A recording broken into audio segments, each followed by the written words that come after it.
Good morning student. आज हम एक ऐसा टॉपिक लेके आए हैं आपके लिए जो आपकी स्कूली लाइफ में तो काम का है ही, स्कूली की लाइफ के बाद भी फॉर एवर पूरी जिंदगी काम का आपका टॉपिक है लेटर।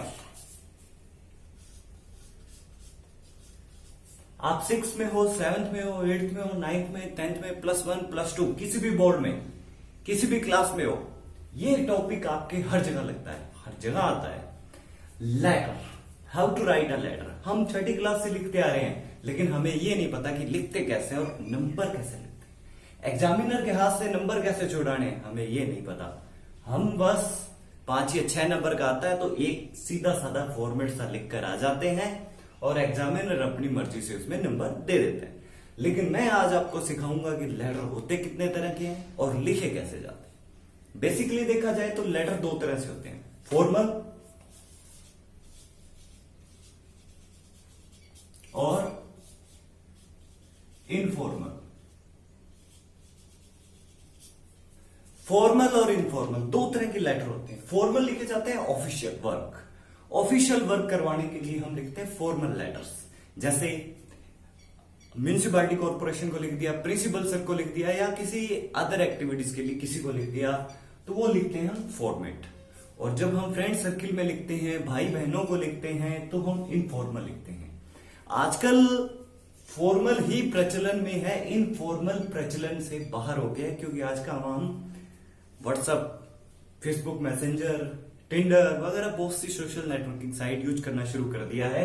तो आजकल हम इनफॉर्मल लेटर्स का उपयोग करना बंद कर दिया है। लेकिन पेपर में इसके बारे में भी कभी कभार पूछा जाता है। पहले आज हम पढ़ेंगे फॉर्मल के बारे में और अगली वीडियो में हम इनफॉर्मल के बारे में देखेंगे। फॉर्मल के बारे में पढ़ने से पहले देख लेते हैं क्या होता है फॉर्मल। ठीक है, फॉर्मल लेटर, जैसे मैं एक एग्जांपल देता हूं आपको, आपकी 12th की आरपीएससी बोर्ड के अंदर 2013 के अंदर एक क्वेश्चन आया था, वही कर लेते हैं। You are Anoop living at 7 Adarsh Nagar Churu. You purchase a washing machine from a dealer, write a letter for its replacement. आप अनूप हो, 7 आदर्श नगर चूरू में रहते हो। आपने एक डीलर से क्या खरीदी? वॉशिंग मशीन, और वो खराब हो गई। अब आप अपने डीलर से मांग कर रहे हो कि वो उसको रिप्लेस करके आपको चेंज करके दे दे। इसके लिए आप लेटर लिख रहे हो, किसको? डीलर को। तो शुरू करते हैं, लेटर लिखे कैसे जाता है। लेटर लिखने का सबसे आसान तरीका क्या होता है? सबसे पहले सेंडर एड्रेस। सेंडर एड्रेस मतलब जो भेजने वाला है, सेंडर एड्रेस। ठीक है, ये जो हाशिया होता है ना, इस हाशिए के सहारे सहारे लेटर शुरू किया जाता है। ठीक है, सबसे पहले सेंडर एड्रेस जो कि हमारा है, हमारा एड्रेस उसने क्या दिया? You are Anoop living at 7 Adarsh Nagar Churu. हम कहां रहते हैं? 7।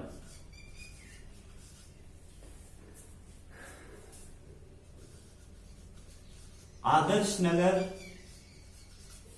7 आदर्श नगर चूरू। हम कहां रहते हैं? हमने हमारा एड्रेस बता दिया, जी हम यहां रहते हैं। उसके बाद हम क्या करेंगे? एक लाइन छोड़ देंगे, छोड़ दी। उसके बाद इसी के जस्ट नीचे यही रहना चाहिए, लेफ्ट साइड ही चलेगा सारा का सारा। जिस तारीख को आप लिख रहे हो, कौन सी तारीख को लिख रहे हो आप? आज की तारीख ले लेते हैं, 8 अगस्त 2020 कोमा। आप याद रखिएगा, ये जो सेंडर एड्रेस आप लिखते हो, ये हाईएस्ट 3 लाइन्स में आप लिख सकते हो। 3 लाइन से ज्यादा आप एड्रेस मत लिखना। आप हाईएस्ट 3 लाइन तक ही एड्रेस लिखना। उसके बाद डेट के बाद फिर खोलम खाली चौड़ा। ठीक है, उसके बाद हम किसको लिख रहे हैं? Receiver address. रिसीवर एड्रेस किसको भेज रहे हैं हम? डीलर को। डीलर का नाम हमारे क्वेश्चन में नहीं दिया गया, तो ऐसा थोड़ी हम नहीं लिखेंगे। आपको जो भी आता है आप वो लिख दो। जो भी आपको नाम दिमाग में आ रहा है उस समय, जैसे मेरे दिमाग में ये आ रहा है Chaudhary, brothers, Chaudhary brothers, MI road, Churu. ठीक है, सेंडर का एड्रेस हो गया, रिसीवर का एड्रेस हो गया, दोनों का एड्रेस हो गया। उसके बाद फिर एक लाइन छोड़ेंगे हम। अब यहां आकर एक थोड़ा सा फॉर्मूला चेंज हो जाता है। क्या चलेगा? इसी तरफ सारा। अगर आप आरबीएससी और अलग बोर्ड्स में हैं तो आप पहले क्या देंगे? Subject.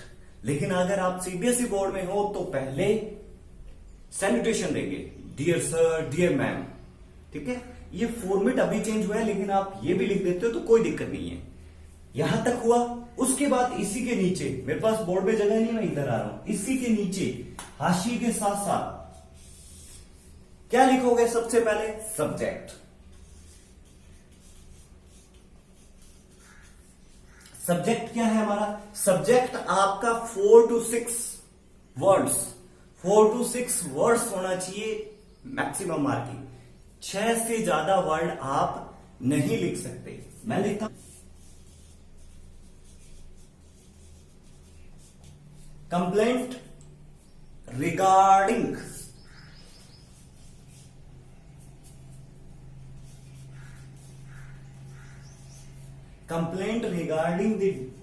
the defective complaint regarding the defective washing machine।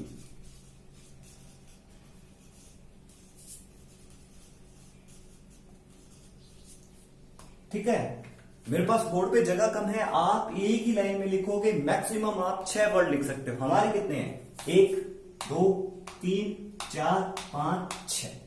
ठीक है, उसके बाद हमारा सैल्यूटेशन क्या?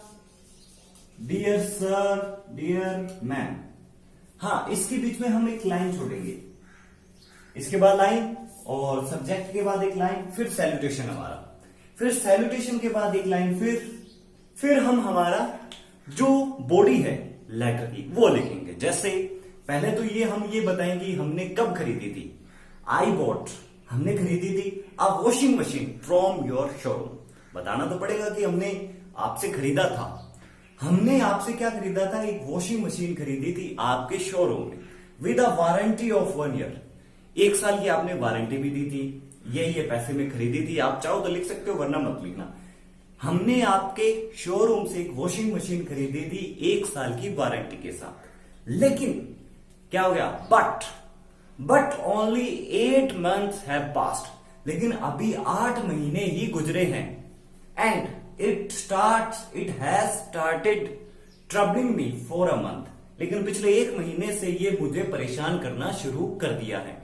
क्या किया हमने? क्या लिखना शुरू किया कि हमने आपसे एक वॉशिंग मशीन खरीदी थी, आपने हमें 1 साल की वारंटी दी। ठीक है, लेकिन अभी 8 महीने ही बीते हैं, इसने मुझे परेशान करना शुरू कर दिया है। It dryer has not been functioning properly. इसका जो ड्रायर है, पानी सुखाने वाला, वो प्रॉपर रूप से काम नहीं कर रहा है, अपना फंक्शन नहीं कर पा रहा है। While the system create a lot noise during the washing of clothes. और जबकि सिस्टम क्या है? जिसमें कपड़े धुलते हैं, बहुत ज्यादा शोर करता है, noise, a very much noise. बड़ा चढ़ा के आप देख सकते हो। It gave me an electric shock. अब आप जब लिख रहे हो तो 1-2 लाइनें और बढ़ा के लिख दो, रिप्लेस करने में आसानी रहेगी। It gave me an electric shock when I switch it on today. मैंने जब इसे आज शुरू करने का प्रयास किया तो इसने मुझे क्या दिया? एक इलेक्ट्रिक शॉक, झटका दिया। आई hope you will understand the urgency of the situation and send a technician.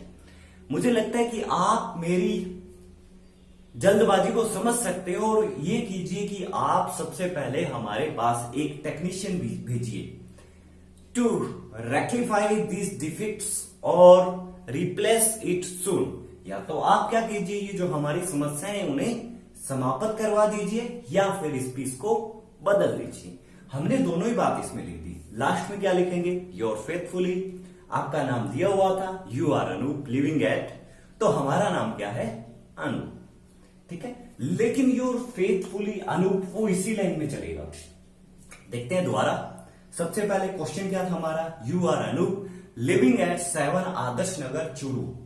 You purchase a washing machine from a dealer, write a letter for its replacement. सबसे पहले हमने हमारा एड्रेस दिया, किसका?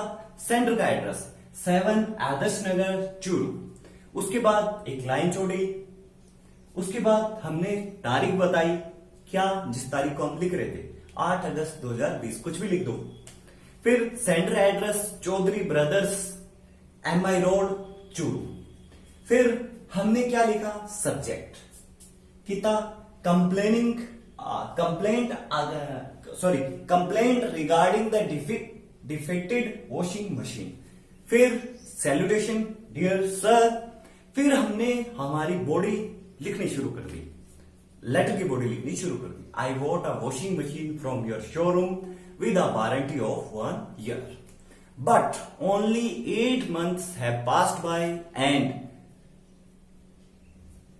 it has started troubling me for a month. Its dryer has not been functioning properly. While the system creates a loud noise during the washing of clothes, it gave me an electric shock when I switched it on today. I hope you will understand the urgency of the situation and send a technician to rectify these defects or replace it soon. Your faithfully Anup. I hope आपको समझ आया होगा letter. इस वे से अगर आप लिख के आओगे तो आपको 7 में से 7 नंबर मिलेंगे। ये फॉर्मेट अलग अलग होता है, ऐसा नहीं होता कि 7 नंबर हर चीज का नंबर होता है। सेंटर अलग नंबर, तारीख का अलग, यूं टुकड़ों में बंटा होता है। सबसे महत्वपूर्ण होती है बॉडी। अगर आपको वो नहीं आती प्रॉपर, बाकी चीजें आप सही लिख के आ सकते हो तो भी एग्जामिनर आपको 7 में से 4 या 5 नंबर दे देगा। लेकिन अगर आप इसी वे से लिख के आओगे तो I hope you will get success in letter. Today we read how to write a format letter. In the next part we will read how to write in formal letter. Thank you.